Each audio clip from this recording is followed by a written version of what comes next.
ने जमी पर, हाथ में हथकड़ी, पाँव में जंजीर। अस्सलाम वालेकुम दोस्तों, अगर आप हिंदुस्तानी हैं, अगर आप भारतीय हैं तो फिर इस वीडियो को आप ज़रूर देखेंगे, छोड़ करके नहीं जाएंगे। और अगर आपने वीडियो को क्लिक कर लिया है तो वीडियो को पूरा देखिएगा। अगर आप हिंदुस्तानी हैं तो दिल पर हाथ रख करके मुझे बताइएगा कि ये जो कुछ भी हुआ हमारे हिंदुस्तानी भाइयों के साथ, तकरीबन 104 लोग भेजे गए अमेरिका से हिंदुस्तान। और किस तरह से भेजे गए? एक मुजरिम की तरह, जैसे कि ये बहुत बड़े मुजरिम हो, इन्होंने बहुत बड़ा जुर्म किया हो। पैरों में बेड़ियां डाल करके तकरीबन 40 से 44 घंटे का सफ़र तय किया है उन्होंने फ्लाइट से, जिसमें तकरीबन 19 औरतें थीं और एक टॉयलेट थी, सिर्फ एक टॉयलेट। आप सोच सकते हैं कि कैसे उन्होंने ये सफ़र तय किया होगा। 40 से 44 घंटे का सफ़र मुजरिमों की तरह, सिर्फ एक टॉयलेट। दोस्तों मैं बात करूंगा पूरी, लेकिन उससे पहले मैं आपको एक वीडियो दिखाना चाहता हूं, बहुत इंपॉर्टेंट वीडियो है। पहले आप ये वीडियो देख लीजिए, उसके बाद बात करते हैं। आपसे गुजारिश है कि चैनल को सब्सक्राइब कर दीजिए और वीडियो को पूरा देखिएगा और प्यारा सा कमेंट कर दीजिएगा। शुक्रिया सभापति जी। मौजूदा विषय जो विदेश मंत्री जी ने उठाया, आज राजनीति से ऊपर उठकर भारत माँ का सीना, 140 करोड़ भारतीयों का सीना छलनी है। सपने जमी पर, हाथ में हथकड़ी, पाँव में जंजीर, स्वाभिमान जो है वो धूमिल होता हुआ। सर, 4 सिंपल क्लैरिफिकेशन माननीय विदेश मंत्री जी से हैं। पहली, क्या सरकार जानती है कि 5 फरवरी को 104 भारतीयों को हाथ में हथकड़ी और पाँव में जंजीरें लगाकर, जहां 19 महिलाएं भी शामिल थी, 40 घंटे की यात्रा जिसमें एक टॉयलेट, इस अमानवीय तरीके से उनको जबरन भारत भेजा गया और सरकार चुप्पी साधे रही? क्या सरकार जानती है कि 7,25,000 ऐसे भारतीय हैं जिनको अमेरिका इसी प्रकार से वहां से निकालने की तैयारी कर रहा है?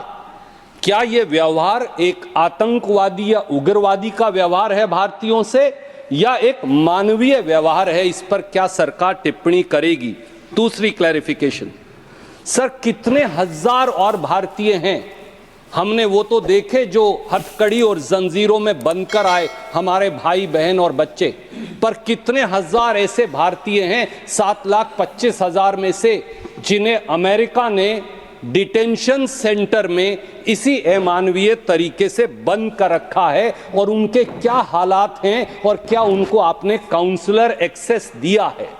तीसरी क्लैरिफिकेशन, सर, क्या अब की बार ट्रंप सरकार नमस्ते ट्रंप पर 100 करोड़ रुपया खर्च करने वाली, उनके गले पड़ने वाली सरकार ये समझती है कि ये सब 7,25,000 भारतीय इसलिए गए कि 2 करोड़ रोजगार बार बार हर साल देने का वादा करने वाली सरकार न रोटी दे पाई, न अच्छी जिंदगी दे पाई, और मजबूरन पत्नी के गहने रहन करके, एक एकड़ जमीन बेचकर, अपना मकान गिरवी रखकर ये लोग वहां गए? अब इनके बारे में सरकार क्या करेगी? चौथी clarification, sir, I'll close it then. Thank you. क्या सर, ओनली लास्ट क्लैरिफिकेशन, जब कोलंबिया जैसा छोटा सा मुल्क और उनकी राष्ट्रपति लाल आंख दिखाकर अमेरिका को अब उनके नागरिकों को बेइज्जत और अपमानित करने के बारे में उनको सही मार्ग दिखा सकता है, तो आप क्यों नहीं? दोस्तों आपने सुन लिया।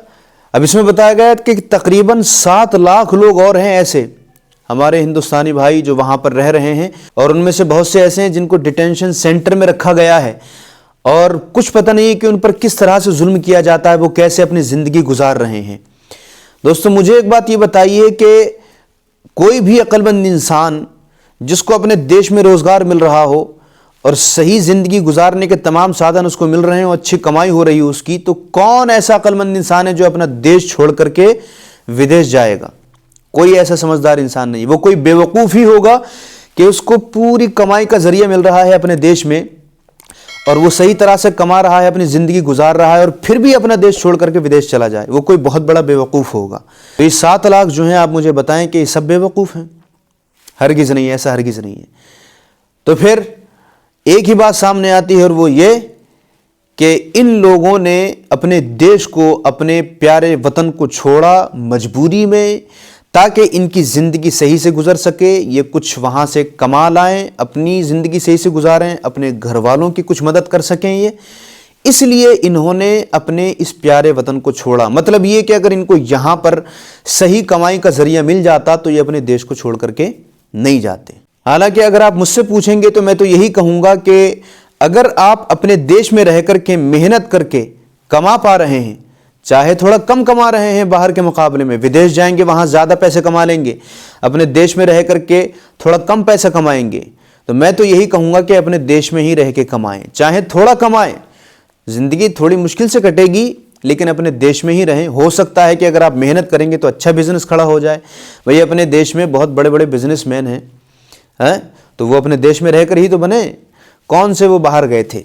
तो मैं तो हमेशा यही कहूँगा, मैं तो इसी हित में हूँ कि अपने देश में रहकर ही अपना बिजनेस किया जाए ताकि अपने देश की तरक्की और ज़्यादा हो। मेरी राय है, आपका इस बारे में क्या कहना है? अगर आप कमेंट कर देंगे तो मुझे बड़ा अच्छा लगेगा। कमेंट ज़रूर कीजिएगा और वीडियो को लाइक करके आगे शेयर कर दीजिए और चैनल को ज़रूर सब्सक्राइब कर दीजिए। फिर मिलते हैं एक नई वीडियो में। अस्सलाम वालेकुम।